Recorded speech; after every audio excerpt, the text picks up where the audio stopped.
শিখিয়ে দেব ওই না একটা কোন কি আছে, আরে একটা কোন পীরজাদাকে ধরে হই হই করছে না ওরা। নওশাদ সিদ্দিকী পীরজাদা রাজনীতি করলে ওদের ফেটে যায়, কোথায় ফাটে আমি জানি না, ওপরে ফাটে কি নিচে ফাটে জানি না, কোথাও কিছু একটা ফাটে, তখন অসুবিধা নাই। আর কোন একটা কোন পীরজাদাকে ধরে সামনে নিয়ে যাচ্ছে, ওনাকে বলবো নাকি আরবি শব্দটা কি হয় জানিয়ে দিতে? হ্যাঁ, কথা দিয়ে যারা কথা রাখেনি তাদেরকে কি বলে আমরা জানি, ওটা বলবো না, ভুলে যাচ্ছি নাকি? নওশাদ সিদ্দিকী দলিতের কথা বললে পীরজাদা কেন রাজনীতি করবে? নওশাদ সিদ্দিকী আদিবাসীর কথা বললে পীরজাদা কেন রাজনীতি করবে? নওশাদ সিদ্দিকী মমতা ব্যানার্জি দলের এই চোরেদের বিরুদ্ধে কথা বললে, বাচ্চাদের মিড ডে মিল চুরি করেছে এরা, বড়দের রেশন চুরি করেছে এরা, এরা শিক্ষা চুরি করেছে, এরা শ্রম চুরি করেছে, এদের বিরুদ্ধে কথা বললে মমতা ব্যানার্জি নিজের দপ্তরে চুরি হয়েছে। যত আমি তো চ্যালেঞ্জ করেছিলাম মিডিয়া প্রেস কনফারেন্স করে এতটুকু বলুক যে তার দপ্তরে চুরি হয়নি, আমি এখানে দাঁড়িয়ে বলছি মমতা ব্যানার্জি নিজের দপ্তরে চুরি হয়েছে। যতদিন না ক্লিয়ারিফিকেশন দেয় ততদিন বলবো মমতা ব্যানার্জি চাকরি চোর, আমি এখানে দাঁড়িয়ে বলছি। এই পীরজাদা বলছে বলে ফাটছে না। আর মমতা ব্যানার্জি জিন্দাবাদ, দিদি খুব ভালো মানুষ, ও চটি পরে ঘোরে, হাতে আইফোন নাই, 25,000 টাকার উনি চটি পরে না, এটা বললে ও পীরজাদা, সলিড পীরজাদা একদম। ও আমাকে ভালো সার্টিফিকেট মমতা ব্যানার্জি দিলে আমি লাগবে না, আমার মন জানে পাপ আর মা জানে বাপ, আমি আমার সার্টিফিকেটটা আমার কাছে আছে, ও কারো লাগবে না। বলছি কারো রাগ হচ্ছে নাকি? আচ্ছা বক্তব্য শেষ করে দেবো না শুনবেন? এটা হাত তুলুন তো কারা শুনতে ইচ্ছা করছেন, শুনবেন তাহলে? কারণ রাগ হচ্ছে না তো? রাগ হলে আমার কিছু যায় আসে না, কে খুশি হবে কে রাগ হবে ওর জন্য আমি রাজনীতির ময়দানে আসিনি, বক্তব্য দিতে আসিনি। আমি এসেছি বঞ্চিত মানুষের কথা বলতে। আমি এসেছি চোপড়াতে আমার আদিবাসী মা বাপ ভাই বোনেদের উপর অত্যাচার হয়েছিল, তাদের পাশে দাঁড়িয়েছি, কেন অত্যাচার হলো সেই কথাটা আইনসভার মধ্যে তুলে ধরার জন্য এসেছি। আমি এসেছি আমি আমার পুরুলিয়াতে জনজাতি উপজাতিদের উপরে তাদের জমি জায়গা কেড়ে নিয়ে হচ্ছে কেন তার বিরোধিতা করার জন্য আমি এসেছি। আমি এসেছি দেবত্ব সম্পত্তি যেটা হস্তান্তর যোগ্য নয় কেন বিক্রি হয়ে যাচ্ছে তার প্রতিবাদ করার জন্য আমি এসেছি। আমি এসেছি ওয়াকফ সম্পত্তি যেটা হস্তান্তর যোগ্য নয় এই সরকারের আমলে এসে সব থেকে বেশি বিক্রি হয়ে যাচ্ছে কেন তার বিরোধিতা করার জন্য এসেছি। সুতরাং কি আমাকে ভালো বললো কি আমাকে খারাপ বললো আমার দেখার দরকার নাই, আমি আমার লক্ষ্যে অবিচল থেকে আমি এর প্রতিবাদ করে যাব। আর এইগুলো বলছি বলেই যে প্রশ্নগুলো ছুড়ে দিচ্ছি এই কাকলি দিদির মাধ্যমে মমতা ব্যানার্জির কাছে, কাকলি দিদির মাধ্যমে অভিষেক ব্যানার্জিদের কাছে উত্তর দিতে পারছে না, তখন কি বলছে বেটাকে জেলে রাখ। কি করেছে? আমাকে 42 দিন জেল খাটিয়েছিল, কিছু করতে পেরেছে? আমার একটা লাভ হয়েছিল 42 দিন জেলে গিয়ে, কি জানেন? অনেক জ্ঞান হয়েছে, তার মধ্যে একটা হচ্ছে আমার দাঁতের, আমি ওই বরাবর একটু মিষ্টি খেতে পছন্দ করি, চকলেট টকলেট হ্যান ত্যান এগুলো বেশি খাই, ওই পান তেরেঙ্গা গুটখা আমার দ্বারাই হয় না, ওই খেয়ে খেয়ে নাকি জানি না দাঁতের আমার সমস্যা হয়েছিল, সময় পাইনি কিভাবে ট্রিটমেন্ট করব। যে ডক্টরের কাছে গিয়েছিলাম বেসরকারিতে একটা, সে আমাকে প্রথম শর্ত দিয়েছিল আপনি আমাকে কথা দিন আমি যেই দিন ডেট দেবো আপনি এসে চিকিৎসা করাবেন, তাহলে আপনার আমি চিকিৎসা করবো, নাহলে করবো না। আমি বলেছি ঠিক আছে, কিন্তু কতদিন টাইম লাগবে? বলেছিল 15 দিন। আমি বললাম 15 দিনে হবে না, ওটা মাসখানেক টাইম নিন, যখন ডেট চাইবেন 2টো করে ডেট দিতে হবে, একটা ডেট মিস করলে অন্যটাতে আমি শিওর আসবো। তারপরেও সত্যি বলছি আমি ঠিকঠাক মেনটেন করতে পারিনি।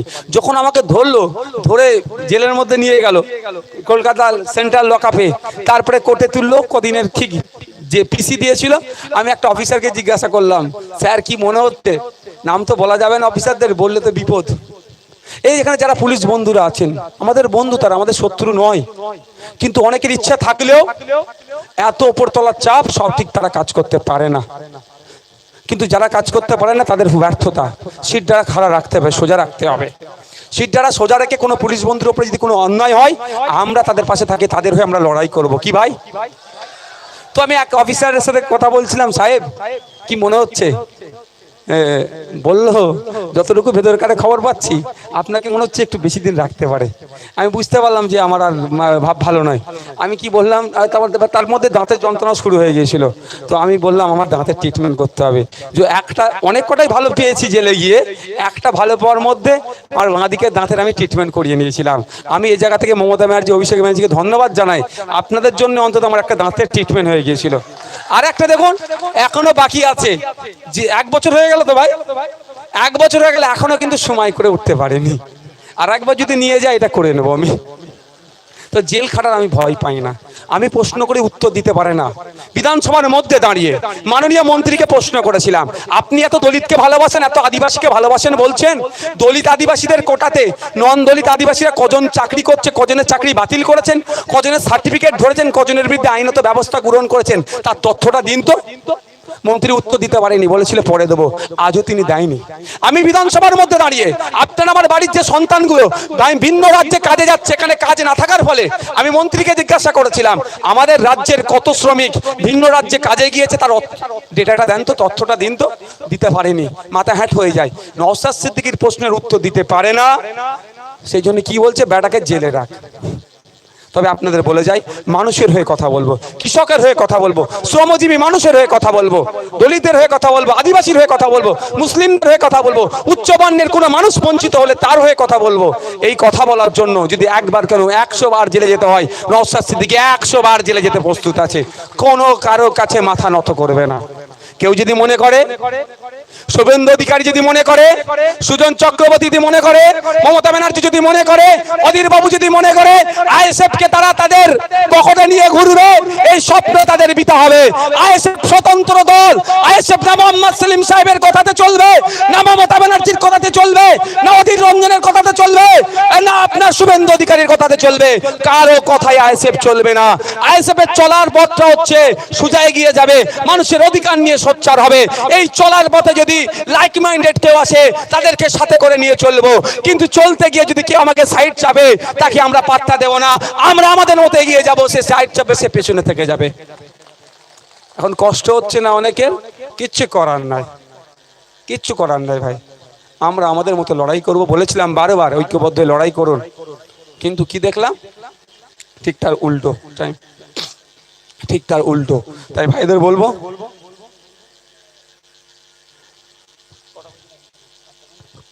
ঠিক আছে আপনাদের বলবো যারা উপস্থিত হয়েছেন, নির্দ্বিধায় নির্বিঘ্নে জুন মাসের 1 তারিখে সকাল সকাল গিয়ে খামচিহ্নে ভোটে খামচিহ্ন প্রেস বাটনকে প্রেস করে বিপুল ভোটে জয়যুক্ত করে তাপসদাকে পার্লামেন্টে পাঠান। তাপসদা পার্লামেন্টে যাবে, জনগণ কার কাজ কি। আচ্ছা আর 5 থেকে 7 মিনিট বক্তব্য দেবো ভাই, টাইম হয়ে আসছে, অসুবিধা হবে না তো কারো? হ্যাঁ আপনাদের বলি, আপনারা ভুলে যাবেন না 2019 সালে কি বলেছিল, সিএ কে আটকাতে ভোট দিন তৃণমূলকে, তাই তো? তাই তো ভাই, পার্লামেন্টে যখন ভোটাভুটি হয়েছিল আমরা 8টা এমপির নাম শুনেছি যারা ভোট দেয়নি, কিন্তু বাকি তৃণমূলের এমপিদের কি ভূমিকা ছিল এটা কেউ জানেন? এই কাকুলিদির কি ভূমিকা ছিল একটু জানেন? একটু খোঁজ নিয়ে দেখবেন। এরা তো প্রকাশ্যে ভোট না দেওয়া থেকে বিরত ছিল। এরা ভোট দেয়নি, কেন্দ্রীয় সরকারের বিলের বিপক্ষে ভোট দেয়নি। কিন্তু দুঃখের বিষয়, খোঁজ নিয়ে দেখুন যারা ভোটাভুটিতে অংশগ্রহণ করেছিল, এই কাকলিদি বিজেপির পক্ষে ভোটটা দিয়েছিল না বিজেপির বিপক্ষে ভোটটা দিয়েছিল, এটা কাকলিদিকেই জিজ্ঞাসা করুন, উত্তর দেবে। আমার তো মনে হয় মমতা ব্যানার্জির খুব ঘনিষ্ঠ একজন কাকলিদি যদি বিজেপির বিপক্ষে ভোট দেয় তাহলে ভাইপোকে তুলে নিয়ে চলে যাবে। সেই ভাইপোকে বাঁচানোর জন্য কাকলিদিদের মতো যারা আছে তাদের কি হয়তো বিজেপির পক্ষে ভোট দেয়া করিয়েছিল।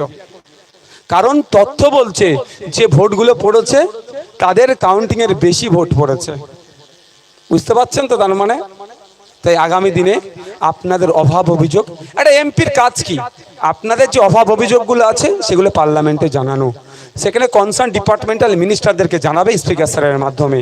সেই ডিপার্টমেন্টাল মিনিস্টারদের কাজ কি হবে, এই সমস্যাগুলোকে সমাধান করা। আর কি কাজ,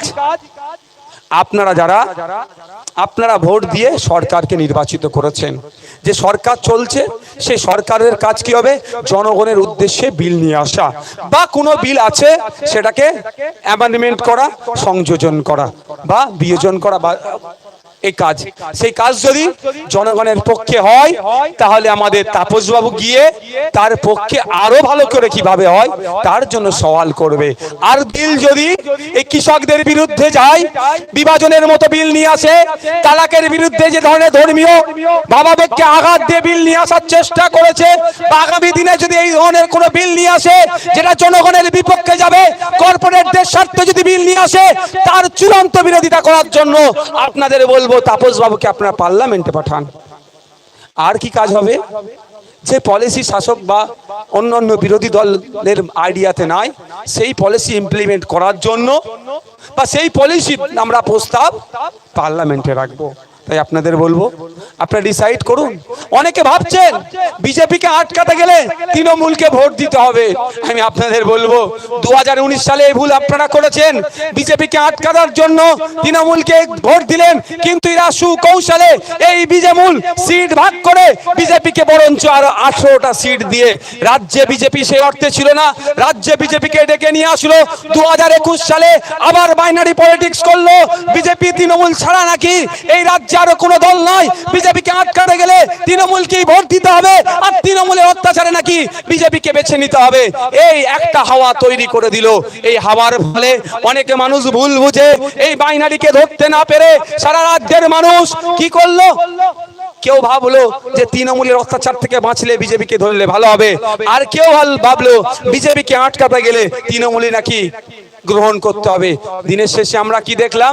এই বিজেমূল সরকার আর বিরোধী জায়গাটা ধরে নিল। আপনার বাড়ির আপনার এলাকাতে বিজেপিকে নিয়ে চলে আসলো।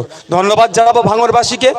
এই বাইনারির বাইরে গিয়ে সংযুক্ত মোর্চার একমাত্র বিধায়ক নওশাদ সিদ্দিকীকে আইনসভার মধ্যে পাঠিয়েছে। একটাকে পাঠিয়েই কিন্তু বাকি 293টার বুঝতে পারছে ভাঙড় কি ছুঁচোবাজি ভেতরে ঢুকিয়ে দিয়েছে। তো আগামী দিনে বারাসাত থেকে আমাদের পাঠাতে হবে। একটাই যদি 293কে হিলিয়ে দিতে পারি, এত বাচ্চা ছেলে যদি এত সিনিয়র মোস্ট লোক যদি পার্লামেন্টের মধ্যে যায়, ধর্মনিরপেক্ষ মানুষ, জীবনের অর্ধেক শতকেও বেশি সম্পত্তি মানুষের স্বার্থে ব্যয় করে দিয়েছে, তাহলে ইনি গেলে কি হবে বুঝতে পারছেন তো ভাই? কি হবে? অভিজ্ঞতা সম্পন্ন মানুষ। তাই আপনাদেরকে বলবো আপনারা পার্লামেন্টের মধ্যে পাঠান আপনাদের মূল্যবান ভোট দিয়ে। এখানে যে হাজার হাজার মানুষ এসে উপস্থিত হয়েছেন, প্রায় 5-7 হাজার মানুষ আছেন, আপনাদেরকে অনুরোধ করব আপনারা শুধু সমর্থক বা ভোটার থাকলে হবে না, আপনাদেরকেও গুরু দায়িত্ব কাঁধে তুলে নিতে হবে। আমাদের পার্লামেন্টে তাপসবাবুকে পাঠানোর দায়িত্ব আপনাদের তুলে নিতে হবে। এখান থেকে ফিরে যাবেন এক একজন দায়িত্ব নিয়ে কমসে কম 10টা ভোটারকে বিজেপি তৃণমূল তথা বিজেমূল থেকে মাইনাস করে খাম চিহ্নের পক্ষে আনতে হবে আগামী জুন মাসের 1 তারিখে। তাতে করে আপনারা দায়িত্ব নিয়ে কম করে 10টা ভোটারকে বিজেপি তৃণমূল থেকে মাইনাস করে খাম চিহ্নে আনা যায়, তার দায়িত্ব নিতে হবে। হবে ভাই? হবে? তাহলে আজ থেকে আপনাদেরকে দায়িত্বশীল কর্মীর ভূমিকা পালন করতে হবে। আপনারা ভোটার সমর্থক শুধু থাকলে হবে না। বন্ধুগণ, আপনাদের উদ্দেশ্যে বলি, আপনারা যদি একটু সতর্ক হন, অনেকটা হবে, অনেকটা আমরা এগিয়ে যেতে পারবো। আর এখনো যদি ভাবেন, যারা ভাবছে তৃণমূলকে ভোট দিয়ে বিজেপিকে ঠেকাবো, এই বিধাননগরের কথা ভাবুন না। ওনার নামটা কি গো? সব্যসাচী মহাশয়ের কথা। কখন কোন দলে আছে বোঝা মুশকিল। হ্যাঁ, মনে আছে তো কখন কোন দলে আছে? আর সে তো জানি, বড়ের ওপরে যদি কিছু থাকে সেটা, বড়ের ওপরে যদি কিছু থাকে সেটা এরা এই সিন্ডিকেট রাজ বন্ধ করতে হবে। আপনার জায়গা, আপনার দলিল, আপনার কনভার্সন সার্টিফিকেট, আপনি পঞ্চায়েত বা পৌরসভা থেকে আপনি রসিদ কেটে আপনি বাড়ি বানাচ্ছেন, এই চোরের দলেরা ভিখারির মতো এসে আপনার দ্বারের সামনে হাত পাচ্ছে, এত টাকা দাও নাহলে ঘর আটকাবো। এই সমাজ ব্যবস্থাকে ধ্বংস করব আমরা, এটাকে ধ্বংস করব। আর এই জন্য ওরা ভয় পাচ্ছে। ওই জন্য কি কাকুলিদিরা আমাদের নামে বলছে ওরা অস্বীকারী, ভয় পাচ্ছে তো আমাদেরকে। আমাদের ভয় পেলে চলবে না। আর কেউ তৃণমূলের অত্যাচারে অনেকে ভাবছে এই তৃণমূল অত্যাচার করছে, এই বড় চোর ছোট চোর কি বলছিলেন না এক্ষুনি, এই বড় চোর ছোট চোরদের হাত থেকে বাঁচতে হবে, সেই জন্য নাকি বড় ফুল এদেরকে জব্দ করবে ভেবে অনেককে বিজেপিকে ভোট দিচ্ছেন। তাদের উদ্দেশ্যে বলবো 2019 সালে ভোট দিলেন, 2021-এ ভোট দিলেন, আবার 2024-এ ভোট আর এই ভুল কাজ করবেন না। কারণ এটুকু দেখুন, যাদেরকে আপনি হাত শক্ত করছেন, যে এই হাতটা শক্ত করা দরকার, এই তৃণমূলের অত্যাচার থেকে বাঁচতে চাইছেন, সেই কিন্তু মমতা ব্যানার্জির বাড়িয়ে দেওয়া চা ওই হাতে তুলে খাচ্ছে। ভাই ভুল বলছি নাকি? আর আইএসএফ, আমি আইএসএফ এর চেয়ারম্যান, রাজ্য কমিটির মেম্বার, আমরা বারবার একটা কথা বলে আসছি, আমরা ওই দিনকেই মমতা ব্যানার্জি ওই দিনকেই বড় নেতার সাথে বসে চা খাবো যেই দিন দেখবো বুথের স্তরে Trinamool, BJP, CPM, Congress, ISF কে কোন দল করছে সেটা দেখার দরকার নাই। বুথের নেতৃত্বরা শান্তির সাথে, সম্প্রীতির সাথে, ঐক্যের সাথে যে যার দল করছে সেই দিন মমতা ব্যানার্জির সাথে বসে চা খাবো, তার আগে নয়। আমি নবান্নে বসে চা খাবো, আমি বিধানসভায় বসে চা খাবো, আর বুথের লাউহাটিতে আমার কর্মীর মেরে মাথা ফাটাবে, ভাঙড়ে আমার কর্মীদেরকে শহীদ করে দেবে, আর মমতা ব্যানার্জির সাথে বসে আমি চা খেতে পারবো না ভাই। কিন্তু শুভেন্দু অধিকারী কিন্তু বসে চা খেয়েছেন। যারা ভাবছেন, অনেকে ভাবছে মাইকের আওয়াজ অনেক দূর যাচ্ছে, মিডিয়ার মাধ্যমে বলছি, যারা ভাবছেন তৃণমূলের হাত থেকে বাঁচতে গিয়ে, অত্যাচারের হাত থেকে বাঁচতে গিয়ে শুভেন্দু অধিকারীর হাতকে শক্ত করি, এটা ভুল করছেন। এই ঘুরে কিন্তু ভাঁড় একটা জায়গাতেই, তৃণমূলের হাতকে শক্ত করলেও যে ভাঁড়ে আসবে, শুভেন্দু অধিকারীর হাতকে শক্ত করলে সেই একই ভাঁড়ে আসবে বিজেমূল ভাঁড়। এই ভাঁড়কে যদি ভাঙতে চান, খাম চিহ্নে ভোট দিন। এই ভাঁড়কে যদি ভাঙতে চান, খাম চিহ্নে ভোট দিয়ে খামের হাতকে শক্ত করুন, অন্যায়কে বন্ধ করে দেবে। ভাই আমি আস্তে আস্তে আপনাদের এই দুটো তিনটে মোড় আগে, ওই রাজার ওই লাইনটাতে, জায়গাটার নাম কি, এই চৌমাথা থেকে ঠিক বাঁ দিকে ওটা দাঁড়িয়ে চাটা খাচ্ছিলাম। দুটো ইয়াং ছেলে চায়ের দোকান, লস্যি লাগিয়েছে, রাস্তার প্রাণ হচ্ছে না, ছোট ছোট স্টল তো লাগিয়েছে। আমি তাদেরকে চা খেতে খেতে জিজ্ঞাসা করলাম, ভাই আপনার নাম কি? কি পরিচয় হতে হতে উঠে আসলে দুই ভাই গ্র্যাজুয়েশন পাস করা ছেলে, অনার্স পাস, শুধু পাস করছে না, অনার্স কোর্স নিয়ে, একজন হিস্ট্রিতে অনার্স করেছে, একজন বেঙ্গলিতে অনার্স করেছে। আমি অবাক হয়ে গেলাম, তারা দু ভাই, একজন লস্যি বিক্রি করছে আর একজন চা বিক্রি করছে। বুঝতে পেরেছেন আমাদের রাজ্য কোথায় এগিয়ে যাচ্ছে? বলছে রাজ্য এগিয়ে যাচ্ছে, রাজ্য ধ্বংসের দিকে এগিয়ে যাচ্ছে, রাজ্য এগিয়ে যাচ্ছে, রাজ্য চুরির দিকে এগিয়ে যাচ্ছে, রাজ্য এগিয়ে যাচ্ছে কামদুনি মা বোনেদের উপর অত্যাচারের দিকে এগিয়ে যাচ্ছে, রাজ্য এগিয়ে যাচ্ছে সন্দেশখালীর মতো মা বোনেদের উপর অত্যাচারের দিকে এগিয়ে যাচ্ছে, রাজ্য এগিয়ে যাচ্ছে বাচ্চাদের মিড ডে মিল থেকে চুরি করার দিকে এগিয়ে যাচ্ছে, রাজ্য এগিয়ে যাচ্ছে গরিবের রেশন চুরিতে এগিয়ে যাচ্ছে। রাজ্য কিন্তু শিক্ষাতে এগিয়ে গেল না, রাজ্য চাকরিতে এগিয়ে গেল না, রাজ্য মানুষের যে ন্যূনতম মজুরি বৃদ্ধি করা যাবে সেই দিকে এগিয়ে গেল না। তাই দুই ভাইয়ের কথা আমি মনে পড়ে গেল। এখন ভাবতে পেরেছেন, আপনার আমার বাড়ির অনেক সন্তানেরা আছে যারা উচ্চ শিক্ষায় শিক্ষিত হয়ে বসে আছে, অর্থের বিনিময়ে তাদের মেধাগুলোকে চুরি করেছে। আজকে যে 26,000 চাকরি বাতিল হয়েছে, সর্বপ্রথম দোষ তো মমতা ব্যানার্জিকে নিতে হবে। কিন্তু দুঃখের বিষয়, উনার যদি লাজ লজ্জা থাকতো, আমি কোর্ট করছি, উনার যদি লাজ লজ্জা থাকতো, উনি এই ব্যর্থতার দায় স্বীকার করে পদত্যাগ করে নিত। কিন্তু উনার লাজ লজ্জা নাই, এখনো তিনি গলা ফাটাচ্ছেন, এখনো মানুষকে ভুল মিসগাইড করছেন, ভুল ইনফরমেশন দিচ্ছেন। এখন তিনি বলছেন নাকি 10 লক্ষ চাকরি রেডি করা আছে। কবে দেবেন? ভোটটা পার করলে। ভোটটা পার করার আগে 2021-এর আগে বলেছিলেন ডবল চাকরি দেব। 2024 চলছে, মধ্যখানে 2.5 বছর পার হয়ে গেল, ডবল চাকরি তো দূরের কথা, যারা মেধাযুক্ত, যারা চাকরি করছিল তাদেরকেও আজকে ছাঁটাই করতে হলো।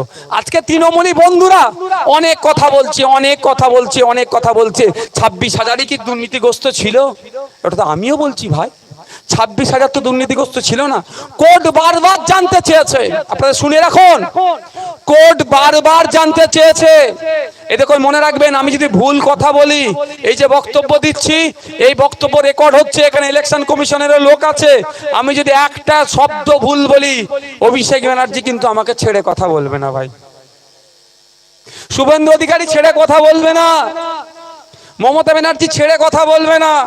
আমি যদি একটা শব্দ ভুল বলি, আর আমি বলছি, আমি চ্যালেঞ্জ করে বলছি, যদি আমি একটা শব্দ ভুল বলি, আমার বিরুদ্ধে আপনারা কোর্টে চলে যান, আমার বিরুদ্ধে আইনি লড়াই লড়ে নেন। আমি দায়িত্ব নিয়ে বলছি, আমি একটা শব্দ ভুল বলবো না।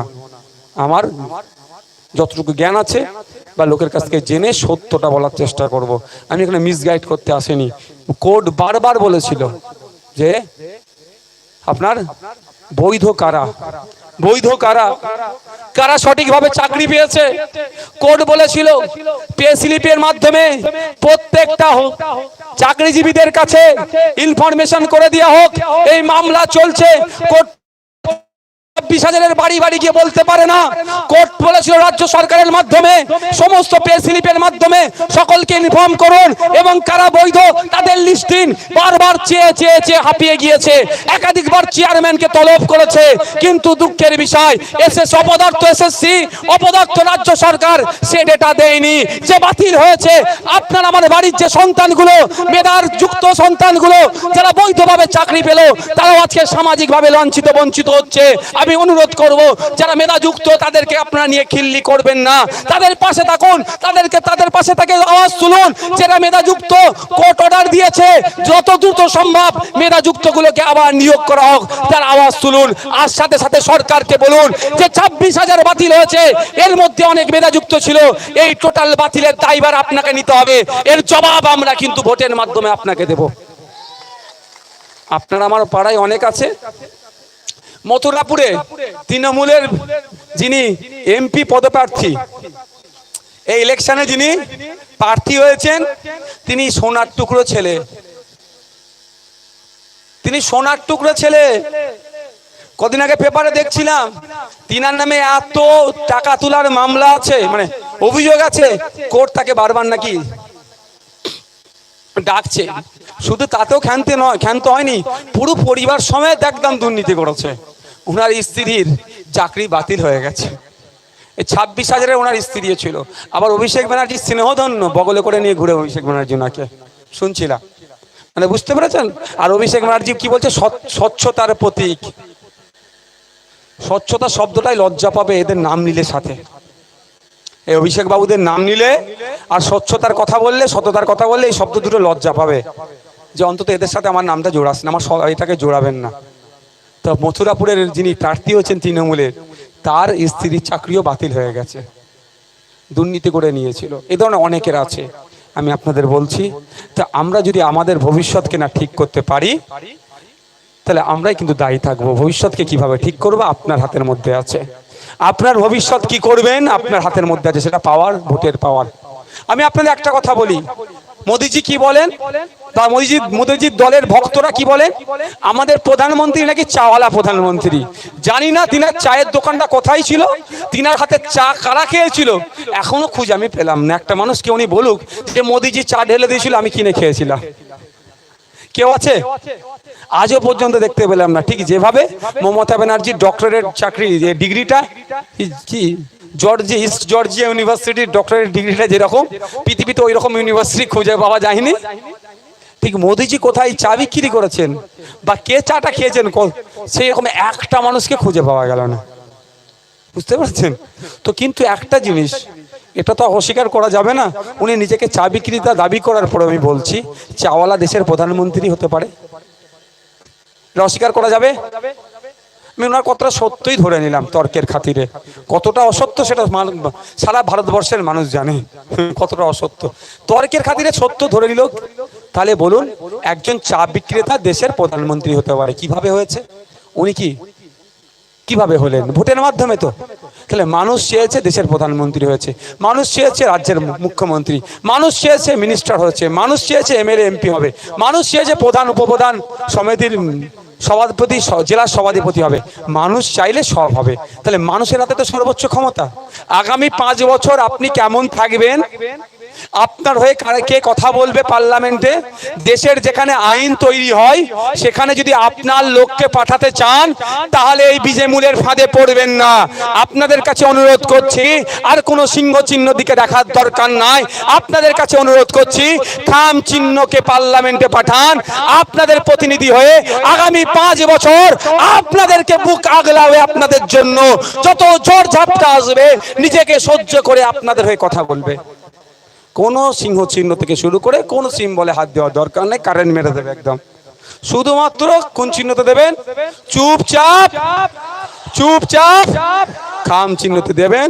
আপনাদের বুঝি দায়িত্ব আমরা নিচ্ছি। শেষ করব, যে মিস কলের কথা বলছি এটা শুনবেন ভাই, শুনবেন? দূরের গুলো তো মনে হয় ঝিমিয়ে গিয়েছে, শুনবেন?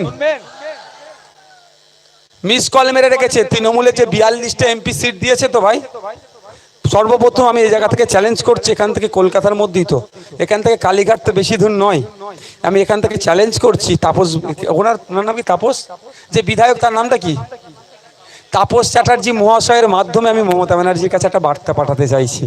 কাকুলিদি তো যদি আওয়াজটা পাই, কাকুলিদির মাধ্যমে আমি মমতা ব্যানার্জির কাছে একটা বার্তা পাঠাতে চাইছি।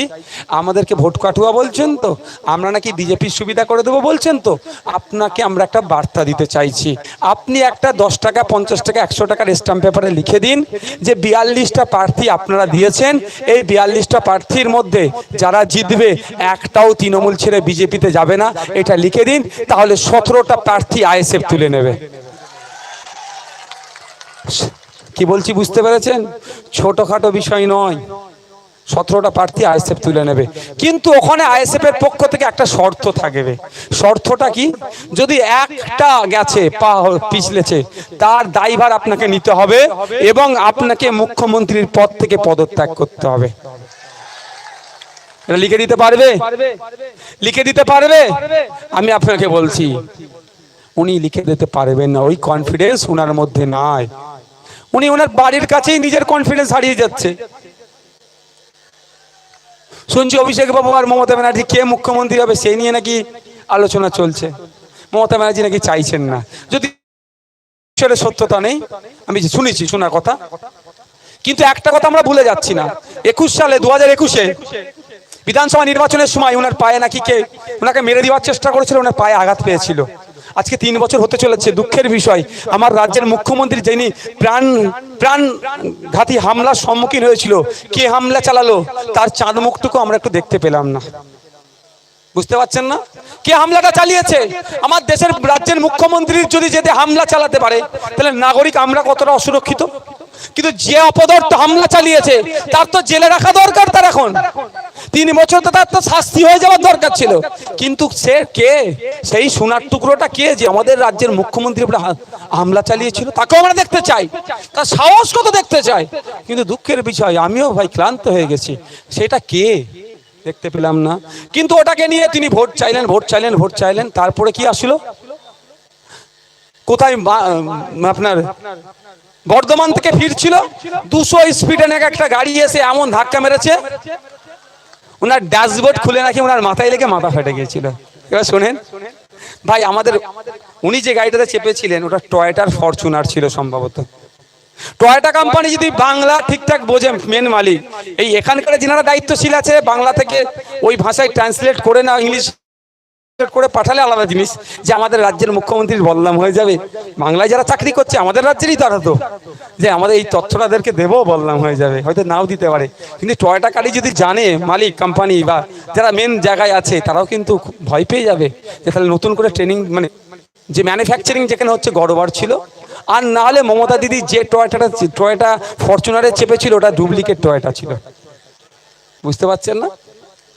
বলছে 200 স্পিডে ধাক্কা লেগে ড্যাশবোর্ড খুলে মাথায় লেগেছে। ভাই আমাদের কম বেশি রাজারহাট এলাকার মানুষজন তো, আপনারা সবার বাড়িতে বড় গাড়ি না থাকলে শহরের মানুষ টয়োটা গাড়ি সম্পর্কে, ফরচুনার সম্পর্কে আমরা সকলেই জানি ভাই। কি আমরা তো দূর থেকে লোক ভাড়া করে নিয়ে আসবো না মাঠ ভরানোর জন্য। আমার এখানকার যতটুকু হয় এতটুকুই, বা যতটাই হচ্ছে ওখানকার লোকালি আমরা ভালোবাসি। তো আপনাদের বলি, টয়োটা গাড়ির সামনে অ্যাক্সিডেন্ট হলে কি হয়? যদি অ্যাক্সিডেন্ট বাই চান্স হয়ে যায়, ওর মধ্যে কে থাকে না, ওটা কি বলে গো ভাই, আমার তো দামি গাড়ি নয়, এয়ার ব্যাগ থাকে না?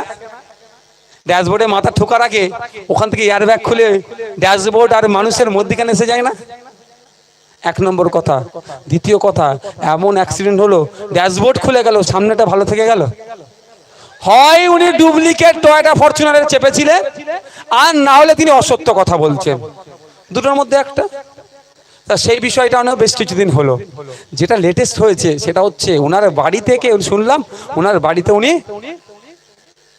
বাড়িতে পড়ে গিয়েছেন। কি হয়েছে না হচ্ছে দেখার দরকার নেই আমার এখন, যে ওনার বাড়িতে উনি চোট পেয়েছেন। বাড়ি থেকে এসএসকেএম আসলো অনেকটা রাস্তা। কিন্তু দুঃখের বিষয়, আমরা আমাদের বাড়িতে কেউ চোট হয়ে গেলে, হাত ভাঙুক যাই হোক, হ্যান্ড আগে কি গামছা টামছা যা পাই আগে কি করি, বেঁধে দিয়ে তারপরে হসপিটালে নিয়ে যাইতো। ওনারও তো রক্তটা ছিল একটু মুছার মতো, কেউ পেলেন না ওখানে। আহারে, আমাকে সত্যি কষ্ট লেগেছে, ওটা আর কি মারছি না, সিরিয়াস বলছি, আমাকে কষ্ট লেগেছিল। এটা যে রক্তটা যেটা ছিল ওখানে নাটক ছিল না, অসত্য ছিল না, ওটা অসত্য, কিন্তু একটা মোছার লোক পেল না।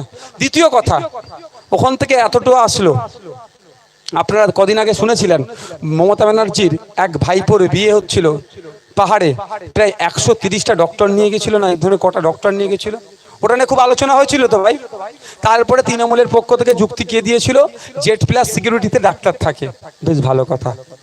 একটা ভাইপোর বিয়েতে এত ডক্টর গিয়েছিল, ভাইপোর তো ওনার অভাব নেই, উনি ওনার ভাইপোদের কথা অনেক ভাবে এত ডক্টর নিয়ে চলে গেলেন বিয়ে বাড়িতে, কিন্তু আমাদের ভাইপোদের কথা মমতা ব্যানার্জি একবারের জন্য ভাবছে না। তাই জবাব দিবার সময় এসেছে, মমতা ব্যানার্জি যদি তার ভাইপোর কথা ভাবে, আমরাও আমাদের ভাইপোর কথা ভাববো আজ থেকে। ওখানে বলেছে কি জেড প্লাস থাকে, জেড প্লাস সিকিউরিটির জন্য অত ডক্টর গিয়েছে। তাহলে মমতা ব্যানার্জি, আমরা যতটুকু জানি আমাদের সাথে সিকিউরিটি তো আছে, আবার এই সিকিউরিটি আছে বলে এখন আজকাল আমার বামপন্থী বন্ধুরা যারা স্বঘোষিত বামপন্থা বিশ্বাসী বলছেন, আমি কিন্তু বামপন্থার বিরুদ্ধে নয়, কিন্তু এখন বামপন্থার নামে কিছু ধান্তাপন্থা বেরিয়েছে, তাদের আমরা কঠোর বিরোধী। যারা সকালে বামপন্থা করে আর সন্ধ্যের পরে তৃণমূল বিজেপি আরএসএস করে, তাদের আমরা কঠোর বিরোধী করছি। আছে এই ধরনের মাল আপনাদের এলাকায় বেশ কিছু, সকালে সিপিএম করে রাত্রেবেলায় তাপস চ্যাটার্জির সাথে যে গুরু গুরু গুরু গুরু ফুসফুস করছে, নেই এরকম? ওরকম অনেক আছে, 4 নম্বর ওয়ার্ড 5 নম্বর ওয়ার্ড থেকে শুরু করে পৌরসভার দিকে এইদিকে অনেক আছে এই ধরনের। দিনের বেলা সিপিএম করছে, রাতের বেলা গিয়ে বিজেপি পার্টি অফিসে গল্প করছে, এ ধরনের অনেক আছে। তারা বলছে না কি বিজেপির দেওয়া জিনিস, এটা বিজেপির বাপের টাকার মাইনে চলছে নাকি, এটা ভারত সরকারের। এবার আমি কিভাবে পেলাম, প্রথম আমি রাজ্য সরকারকে বলেছিলাম আমার নিরাপত্তা রক্ষী দেওয়া হোক, দুইবার চিঠি করেছিলাম, 3বার মতো চিঠি করেছিলাম, পশ্চিমবাংলা সরকার আমার চিঠিতে সাড়া দেয়নি। তারপরে কেন্দ্রীয় সরকারকে চিঠি করেছিলাম যে পশ্চিমবাংলা সরকার আমাকে নিরাপত্তা রক্ষী দিচ্ছে না, আমি নিরাপত্তাহীনতায় ভুগছি, আমাকে দেওয়া হোক। অমিত শাহজি বলে সবকা সাথ সবকা বিকাশ, কি সবকা বিশ্বাস বলে, কিন্তু দুঃখের বিষয় নওশাদ সিদ্দিকী চিঠি করেছিল একটা এমএলএ, তাকে দেয়নি। কিন্তু না চিঠি করেও শুভেন্দু অধিকারী থেকে শুরু করে বিজেপির 77টা এমপিকে তারা নিরাপত্তা রক্ষী দিয়েছিল।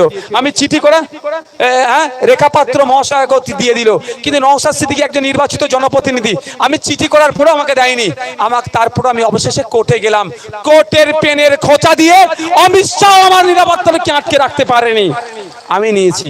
যখন নিয়েছি তখন আমার বামপন্থী বন্ধুরা বলতো না যে বিজেপির সিকিউরিটি নিয়ে ঘুরছে।